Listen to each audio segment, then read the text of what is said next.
রেলমন্ত্রী, মাননীয় রেলমন্ত্রী নেই, বাট মাননীয় রেল প্রতিমন্ত্রী আছেন, তিনিও নেত্রকোনার সন্তান। আশা করি আপনার বক্তব্য শুনেছেন। ধন্যবাদ। আলোচনায় অংশগ্রহণ করবেন নেত্রকোনা 5 আসন থেকে নির্বাচিত মাননীয় সদস্য জনাব মাসুম মুস্তফা। জনাব মাসুম মুস্তফা, আপনার সময় 5 মিনিট। ধন্যবাদ। ইন্নাল হামদুলিল্লাহ ওয়াসসালাতু ওয়াসসালামু আলা রাসূলিল্লাহ। মাননীয় স্পিকার, আপনাকে ধন্যবাদ। মাননীয় স্পিকার, আমাদের মাননীয় অর্থমন্ত্রী দীর্ঘ সময় একটি লম্বা বক্তৃতা দিয়েছেন। এই বক্তৃতা মোটামুটি সবটাই পড়ার চেষ্টা করেছি। একটা অংশ থেকে আমি একটু কোট করতে চাই। স্বাস্থ্য পরিবার কল্যাণ অংশে তিনি বলেছেন, একটি স্বাস্থ্যবান জাতি গঠনেই টেকসই উন্নয়ন ও সমৃদ্ধ বাংলাদেশের পূর্ব শর্ত। ওনার এই বক্তব্যের সাথে আমি আংশিকভাবে একমত। আমি পুরোপুরি একমত হতাম যদি এখানে আরেকটি শব্দ তিনি যুক্ত করতেন। স্বাস্থ্যবান শব্দটির পরে সুশিক্ষিত জাতি, এই শব্দটা যুক্ত করলে মনে হয় কোরআনে কারিমের আল্লাহর যে বক্তব্য তার সাথে এক হয়ে যেত। আল্লাহ রাব্বুল আলামিন বলেছেন, বাসতাতান ফিল ইলমি ওয়াল জিসম, সুশিক্ষা এবং সুস্বাস্থ্য, দুইটা শর্তের কথা আল্লাহ বলেছেন, তিনি একটি কথা বলেছেন। এজন্য এখানে যদি তিনি সুশিক্ষাটা যুক্ত করেন তাহলেই আমাদের একটি সমৃদ্ধ বাংলাদেশ এবং টেকসই উন্নয়ন সম্ভব। এই টেকসই উন্নয়ন সমৃদ্ধ বাংলাদেশের অন্তরায় আমাদের দেশে আপনার দুর্নীতি। যদি সুশিক্ষিত জাতি আমরা গঠন করতে পারি তাহলে এই দুর্নীতি থেকে আমরা মুক্ত করতে পারব।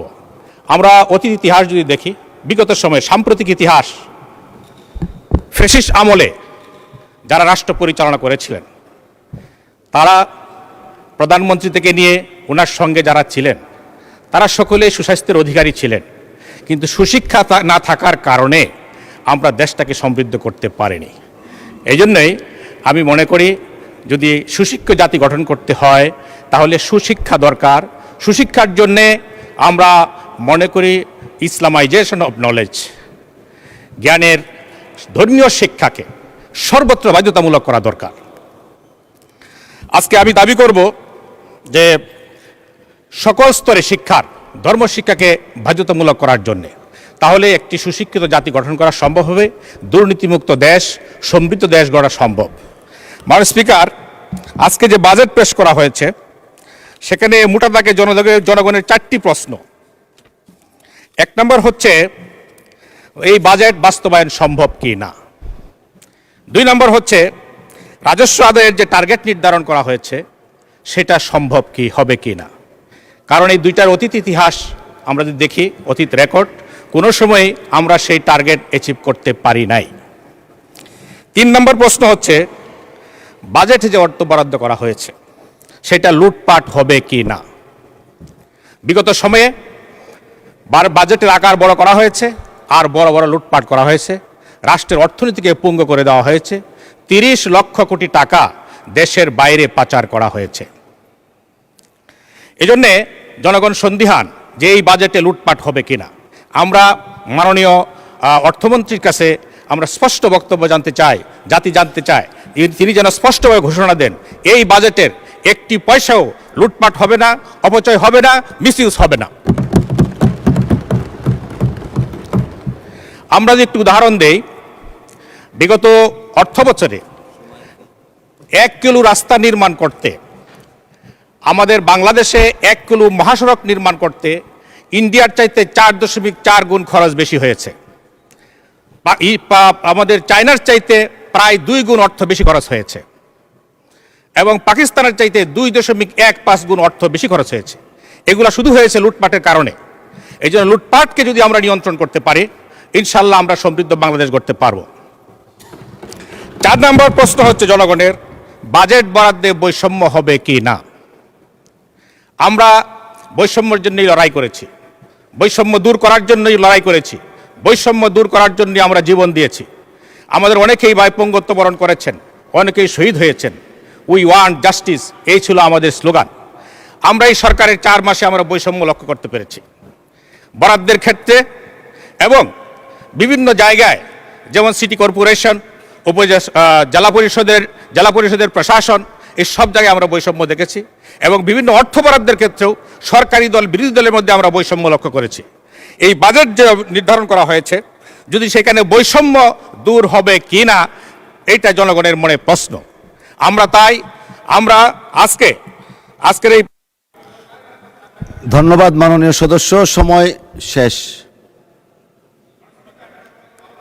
আচ্ছা আচ্ছা, ঠিক আছে, 2 মিনিট। শিক্ষা খাতে, মাননীয় স্পিকার, শিক্ষা খাতে বলা হয়েছে ডিজিটাল ক্লাসরুমের কথা, কিন্তু আমাদের বিদ্যুতের যে অবস্থা, বিদ্যুৎ তো আমাদেরকে মিস কল দেয় মাননীয় স্পিকার। এই মিস কল দেওয়া বিদ্যুৎ দিয়ে কি ডিজিটাল ক্লাসরুম কি সম্ভব? এই জন্য এই ব্যাপারে সুস্পষ্ট কোনো বক্তব্য নেই। তারপরে বলা হয়েছে তৃতীয় ভাষা শিক্ষা বাধ্যতামূলক করা হবে। আমার প্রশ্ন হচ্ছে যে তৃতীয় ভাষা শিক্ষা দেওয়ার মতো শিক্ষক কি আমাদের বাংলাদেশে এখন আছে?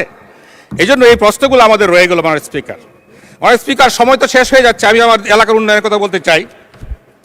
আমি গত সেশনেও দাবি করেছিলাম যে ঢাকা থেকে নেত্রকোনা পর্যন্ত একটি আন্তর্জাতিক ট্রেনের জন্য আমি আপনার মাধ্যমে একটি ট্রেন চালু করার জন্য মাননীয় রেলমন্ত্রীর প্রতি দাবি জানাচ্ছি। মাননীয় স্পিকার, আমার নির্বাচনী এলাকায় শ্যামগঞ্জে একটি উপস্বাস্থ্য কেন্দ্র আছে, যেটা 1915 সালে প্রতিষ্ঠিত।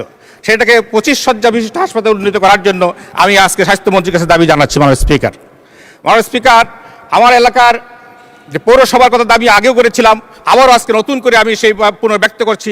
পূর্বধলার যে পৌরসভা, সেটা 2005 সালে দেশনেত্রী বেগম খালেদা জিয়া প্রতিষ্ঠিত করেছিলেন।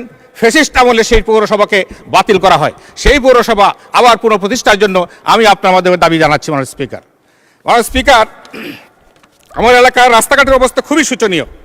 আমি এই জন্যে মাননীয় এলজিআরডি মন্ত্রীর দৃষ্টি আকর্ষণ করছি, বিশেষ বরাদ্দ দিয়ে পূর্বদলার রাস্তাঘাটগুলোকে উন্নয়নের জন্য উনি আমাদেরকে সহযোগিতা করবেন।